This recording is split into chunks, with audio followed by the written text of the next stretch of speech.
Rosalinda, Rosalinda. Didiretsuhin kita, Ursula. Kung gusto mong madagdagan ang pera mo sa mga serbisyo mo, ayos lang. Ibibigay ko kung anong gusto mo. Ayoko, Senyora Valeria. Hindi lang to tungkol sa pera. Sinabi ko na sa inyong malubhana ang sakit ko at doon na ako titira sa Home for the Aged ngayon. May naisip na ako. Mangungontrata ako ng isang nurse na mag-aalaga sa inyo kahit sa umaga lang. Ako nang bahala sa gastos. Pero ikaw, ang mag-aalaga pa rin sa kanya. Hindi ako makapaniwala, Senyora Valeria. Nakahanda kayong gumastos ng malaking pera para lang itagot hindi nyo alagaan ang sarili nyong anak na babae. Kung iisipin, maswerte siya na hindi siya doon titira. Oo, sa tingin ko rin, dahil malas talaga magkaroon ng ganung biyanan. Dahil laging papahirapan ang babaeng yun si Rosalinda. Ang isa pa, sabi ni Becky, dapat nakabukod ang mag-asawa. Kumusta si Rosalinda pagkatapos ng ginawa sa kanya? Malungkot siyempre. Alam mo namang gusto ni Rosalinda na makuha ang loob ng biyanan niya. At pagkatapos na paalisin siya, tinanggap na niyang hindi siya mamahalin nito kailanman. Hindi pa umuwi si Rosalinda dito. Natatakot daw kasi siya. At nahihiya daw siya dahil nagpakasal at nakapag-honeymoon na. Nang wala man lang pasabi. Sabi niya mahal niya kayo at saka miss na niya kayo. Lolo Florentino, may ipapakiusap ako. Kahit ano pa, Javier. Sabihin niyo kay Rosalinda na bukas ang pintuan ko para sa kanya dahil anak ko siya. Dahil isa pa rin kaming pamilya. Nakahanda rin kaming tanggapin ang asawa niya dito sa pamamahay na to. Bakit ako ang sisisihin mo dyan, Ursula? Binayaran kita ng tama para alagaan si Abril. Tinakwil mo ang anak mo, pinabayaan at pinagsawalang bahala. At hindi yun pwedeng palitan o bilhin ng kahit anong halaga ng pera dito sa mundong to. Nasaan si Abril? Nandun sa kwarto niya. Sinabihan ko na siyang mag-empake na ng mga gamit niya. Kung ganun desidido ko na talagang hindi na siya alagaan kahit kailan? Opo, senyora. Palabasin mo siya. Tatawagin pa lang kita, Abril. Hello, Mama.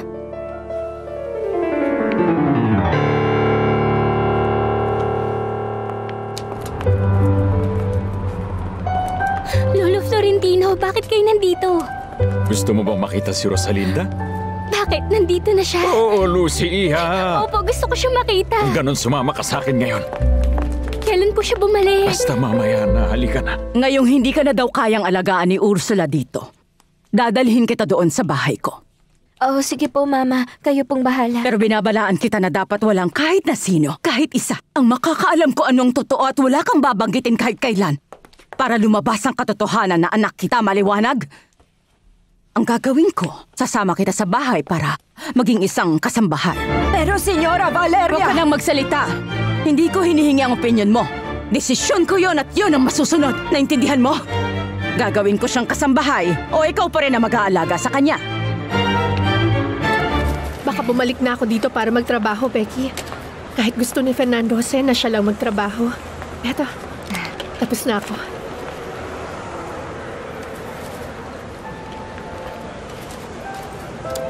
Kay Alex Dorantes. Yung nabanggit ko sa yung baliw. Oo nga pala. Nandito siya nung isang araw at hinahanap ka. Pero sinabi ko sa kanya, wag na siyang umasa. Dahil may asawa ka na ngayon. Halata ko talaga. Baliw na baliw siya sa'yo, Rosalinda. Sabi ko sa'yo eh. Oo nga, Tama talaga baliw ako. na baliw siya. Rosalinda! Nandito ka, Lucy. Lucy, kapatid ko.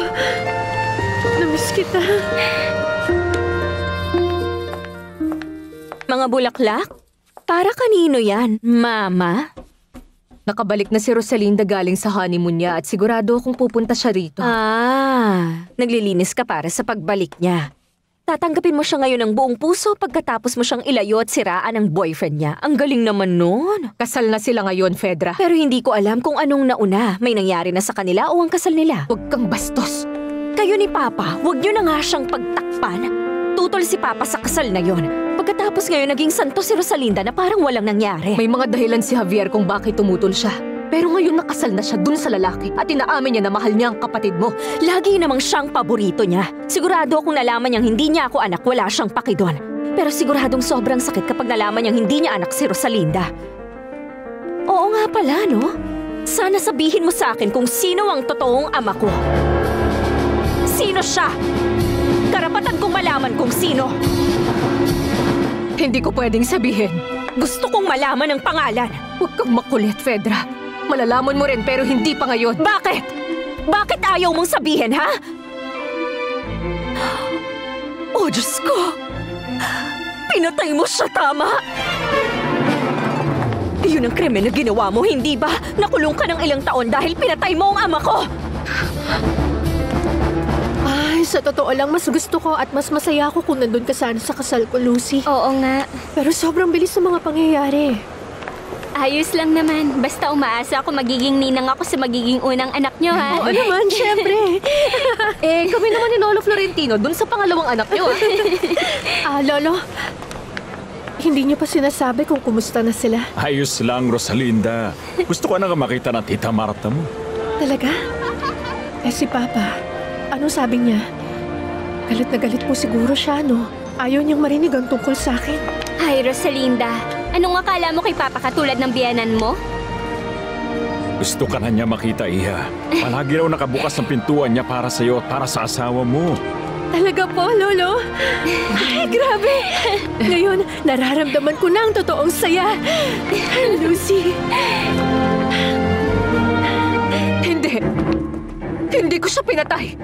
Ibig sabihin, totoo nga na meron kang tao na pinatay.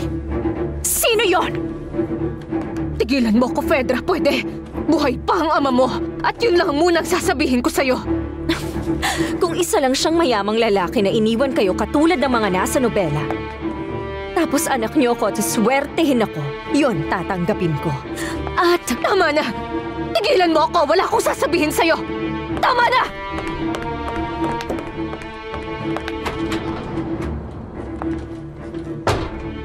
Ang swerte ko siguro kung anak ako ng isang milyonaryo.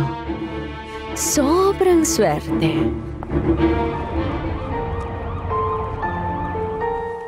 Kung ganun, masaya ka ngayon? Oo, mahal ko. Nakita ko sina Lolo Florentino, Becky, kapatid kong si Lucy. At alam mo ba? Pinapasabi ni Papa na bukas daw ang pinto. Kung gusto raw nating pumunta dun sa bahay.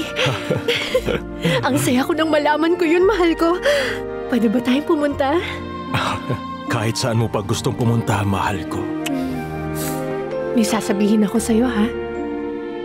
Kahit na ayaw niya sa akin, puntahan mo pa rin ang mama mo.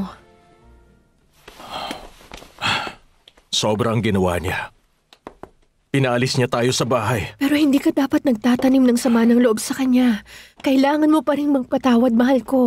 Siya pa rin ang iyong ina, nanggaling ka pa rin sa kanya. Hindi, Rosalinda. Hindi ko siya totoong ina.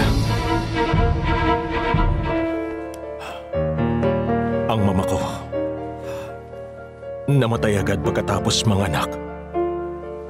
Wala pa akong 2 taong gulang noon nung nagpakasal ulit ang papa ko doon sa pinsan ni Mama, si Valeria del Castillo, yung nakilala mo. Tapos, pinalaki niya ako at itinuring na totoong anak niya. Siguro hindi siya nagkaroon ng totoong anak kaya binuhos niya ang pagiging ina at inalay ang buhay sa akin. Bakit hindi mo agad sinabi? Dahil mama ko pa rin siya, Dade Rosalinda. Ngayon, para sa akin hindi na. Aalis na ako. Tandaan mo, pagdating mo sa bahay, huwag mo nang balaki na magsalita hanggat maaari. Maliwanag? Walang dapat makaalam na kahit na sino sa pamilya ko ang tungkol sa pinanggalingan mo. Bakit niyo po ba ako palaging kinakahiya, Mama? Hindi muna natin yun pag-uusapan. Babalik na lamang ako sa susunod na linggo. Bakit sa susunod na linggo pa? Ang akala ko kukunin niyo na agad siya sa akin, Senyora Valeria. Imposible, Ursula. Marami pa akong problemang kailangang ayusin bago ko dalhin si Abril sa bahay. Aalis na ako.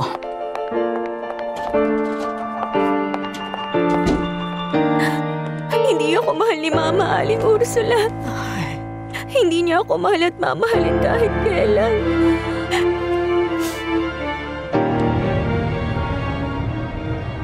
Bakit ka ba nag-aalala, Soledad? Kinausap ako ni Fedra kanina. Bastos pa rin ba siya sa'yo? Sanay na ako sa kanya pero hindi. Di dahil doon. Gusto niyang sabihin ko sa kanya kung sino ang ama niya.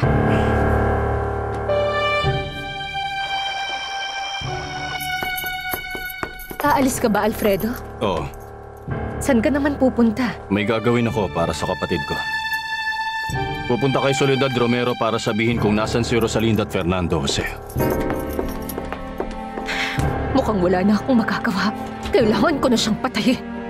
Hindi ko alam kung dapat pang itago ang katotohanan. Kung sasabihin natin, siguradong sasabihin ni Fedra sa lahat. Walang konsiderasyon ng taong yun. Pero naaawa ko sa kanya at pati sa iyo, Javier. Para sa akin, bakit? Anak mo siya at nagdurusa siya dahil sa kasinungalingang to. Nagdurusa dahil mayabang siya, dahil sa pride niya. Tama lang yan sa kanya. Para matuto siyang magpakumbaba. Alam mo ang tingin niya? Akala niya pinatay ko ang papa niya, kaya ako nakulong ng 20 taon sa bilangguan. Huwag mo na siyang pansinin. Sinabi kong hindi ako. Nabuhay pa ang ama niya. Tinanong niya ako kung mayaman ba ang taong yon. Naghihintay siyang sabihin ko na mayaman siya. Dahil ambisyosa siya. Wala kang dapat ipaliwanag. Hayaan mo siya magkaganon. Pag nalaman niya na ako ang kanyang tunay na ama, siguradong dismayado yon. Dahil panigurado nangangarap na siya ngayon na anak siya ng isang milyonaryo. Lahat na meron ako.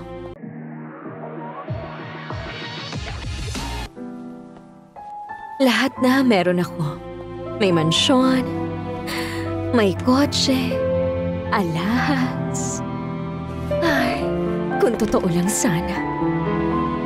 Kung totoo lang sana.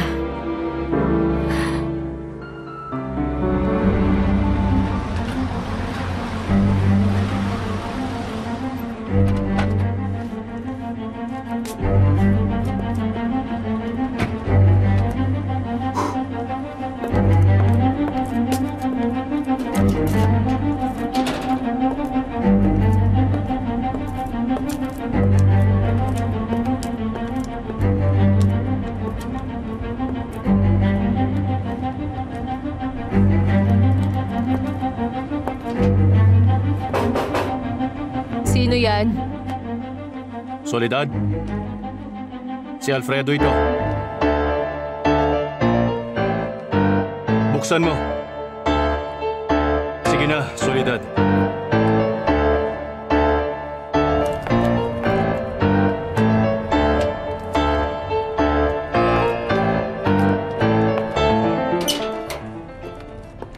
Bakit ka nandito? Para itanong kung nasan sina Fernando Jose at Rosalinda. Maaari ba akong pumasok?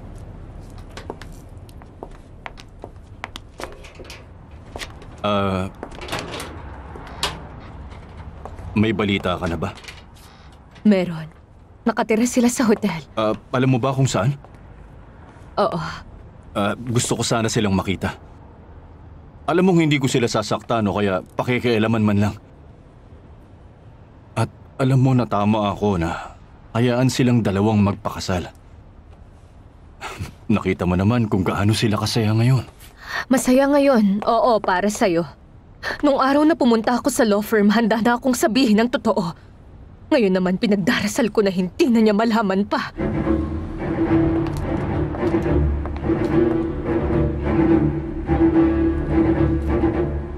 At kung mananatiling silang dalawa, kung ano man ang nangyari sa nakaraan, hindi na yun makakaapekto sa kanila. Hindi pa magkakaroon din ng pag-asa ang sa atin. Sino bang lalaking to? Bakit niya hinahawakan ang kamay niya? Bakit ganun sila magtitigan? Hindi kaya siya ang ama ko? Rosalinda.